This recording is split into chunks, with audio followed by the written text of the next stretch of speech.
Jesus, take it away from me. Take it away from me, oh. Now, Daddy, take it away from me. Anything that will make me not to serve you, take it away from me. Anything that will make me not to honor you, take it away from me, man. Take it away from me, Jesus, take it away from me. Alpha and Omega.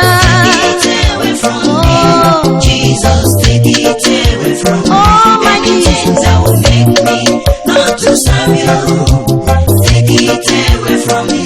Anything that will make me not to honor you, take it away from me.